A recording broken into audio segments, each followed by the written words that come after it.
Olá, tudo bem? Bem-vindos de novo aqui ao meu canal. Antes de mais nada, queria pedir o apoio de todo mundo. Quem puder curtir e se inscrever lá no meu canal, onde eu falo sobre educação e trabalho. Vou ficar super grata e agradeço o apoio de todos vocês. Hoje a gente vai falar de um tema meio polêmico, que é o homeschooling. Muita gente está pensando que agora, durante esse processo da pandemia, que as crianças estão estudando em casa, que as crianças estão no processo de educação remota ou semipresencial, que elas estão fazendo homeschooling. Não é nada disso. Então, eu vou usar esse vídeo de hoje para esclarecer algumas dúvidas e explicar para vocês o que realmente é o homeschooling. Em primeiro lugar, é importante dizer que vários países no mundo já têm uma regulamentação para esse tipo de solicitação familiar, né, que é o homeschooling, regulamentado, definindo como é o funcionamento, como deve acontecer e etc. O Brasil não tem homeschooling definido, tá, gente? Não há regulamentação para homeschooling no Brasil, isso é uma prática ainda proibida, está em discussão, já há vários anos tramitando pelo Congresso Brasileiro, que as pessoas tentam discutir e apresentar uma proposta que atenda ao interesse das famílias que são interessadas no processo homeschooling, quanto também preservar o interesse da criança, isso é o mais importante. Bom, o que é o homeschooling? É um processo pelo qual a família assume a responsabilidade pelo processo educativo da criança. Então é muito importante deixar claro isso, né? Não significa que a criança vai estudar sozinha em casa autonomamente. A criança, quanto menor, ela não tem condições de fazer isso.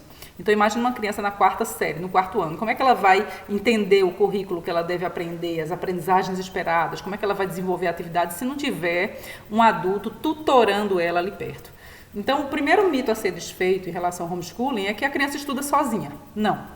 Ela precisa de um dos pais, ou o pai ou a mãe, ou um adulto, né, que tenha a tutela, que seja responsável por orientar e conduzir o processo de aprendizagem da criança dentro de casa. Segundo mito que é necessário desfazer é que o homeschooling, a pessoa decide se fazer homeschooling, ela começa a estudar sozinha e tudo ok. Não, não é verdade. A família interessada, em primeiro lugar no Brasil, volto a dizer, não é regulamentada a prática de homeschooling, ok? Então, toda criança, por lei, a partir dos 4 anos de idade, ela tem que estar matriculada na educação regular. Ou seja, ela tem que estar matriculada na educação presencial ou semipresencial, conforme o projeto pedagógico da escola ou da rede, né? Então, o que aconteceu? Nesse período da pandemia, as crianças passaram a estudar em tempo integral em casa, mediados pelo ensino remoto, mas isso aconteceu em função da pandemia. Não significa que ela estava fazendo homeschooling. Homeschooling é uma opção da família, a família precisaria ter isso regulamentado para poder fazer essa opção, né? E a partir da regulamentação é que a família poderia introduzir um processo de homeschooling, assumir a responsabilidade pelo ensino da criança, organizar as atividades. A família precisa conhecer o currículo daquele ano de aprendizagem para poder organizar as atividades que a criança precisaria para poder desenvolver aquele currículo e aquelas aprendizagens esperadas para aquela etapa escolar. As propostas de homeschooling no Brasil ainda estão em discussão, inclusive agora a pandemia reacendeu esse debate sobre o homeschooling no Brasil. Tem muitas pessoas que são interessadas. Nos países que eu conheço, a experiência de homeschooling, que eu li sobre isso, né? A orientação para homeschooling é para determinados grupos e condições muito específicas. Então não é que assim, a família tem direito da criança não ir para a escola, não.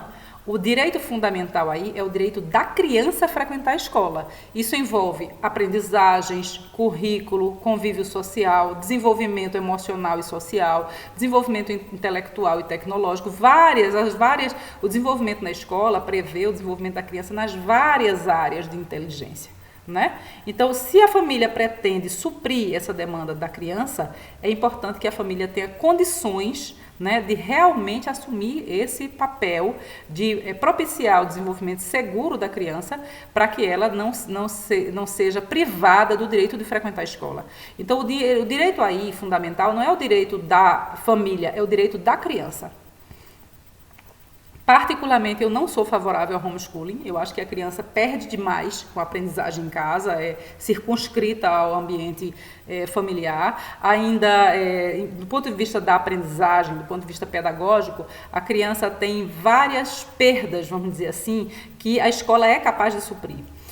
A convivência, o desenvolvimento emocional e intelectual, o desenvolvimento cognitivo, a expansão e desenvolvimento corporal, a criatividade, o convívio com outros professores, de forma que ela possa identificar aqueles com quem ela tem mais identidade, mais afinidade. O conhecimento das várias áreas do conhecimento, né, onde a criança pode ter potencial intelectual e criativo, e isso realmente só a escola pode dar.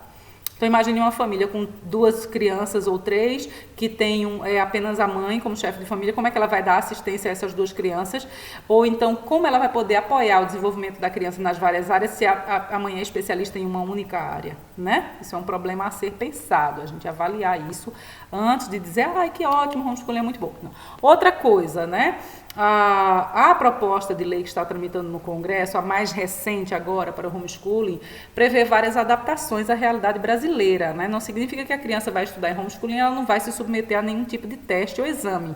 As propostas prevêem que a criança, de tempos em tempos, se submeta a testes para verificar se ela está realmente desenvolvendo as aprendizagens necessárias para aquela idade, né? Além disso, ela precisará prestar esses exames e registrar as atividades num instrumento previsto por lei, que ainda não é regulamentado, tipo portfólio, etc., né? E se a criança, por acaso, não apresentar as aprendizagens esperadas para aquela etapa escolar, por 2 anos consecutivos, a família é obrigada a matricular a criança na escola regular presencial. Essas são algumas das propostas, né, para regulamentar o homeschooling no Brasil. Também existe um debate, né, sobre se seria necessário que pelo menos um dos cônjuges tivesse nível superior. Mas isso é uma questão muito frágil, porque imagine que o casal se separe e a pessoa que tem nível superior saia do seio familiar. Quem vai assumir o processo de homeschooling da criança, né? Além disso, também existe um debate muito rigoroso e necessário acerca dos riscos de abuso físico, sexual e psicológico que as crianças poderiam enfrentar, a mais se estivessem exclusivamente dentro de casa, porque nós sabemos que não são todos os lares brasileiros que são seguros para a criança. Então, isso é outro aspecto que precisa ser pensado, né?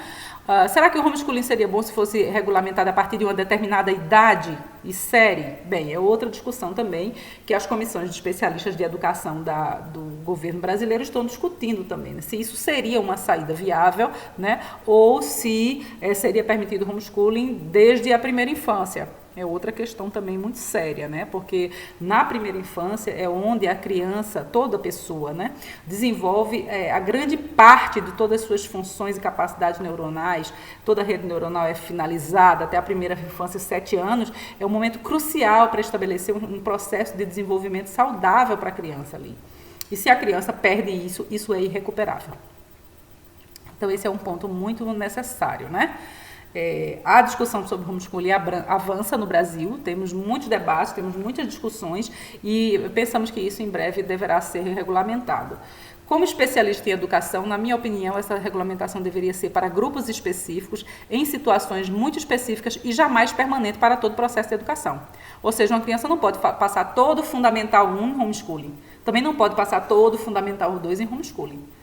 E nem pode passar todo o ensino médio em homeschooling, a não ser por questões médicas, por exemplo, é uma das coisas que os especialistas que estão debatendo a lei aí estão prevendo, né, questões de saúde e questões médicas, né, e outras questões de orientação mais ideológica mesmo, né, de como é que a família assume a tutela intelectual da criança, ao mesmo tempo em que possibilita que a criança tenha acesso, né, as outras condições de vida social e as outras perspectivas e abordagens, né, que ela encontraria numa escola se ela estivesse convivendo com a diversidade, a multiplicidade da escola na sua natureza como organismo social vivo.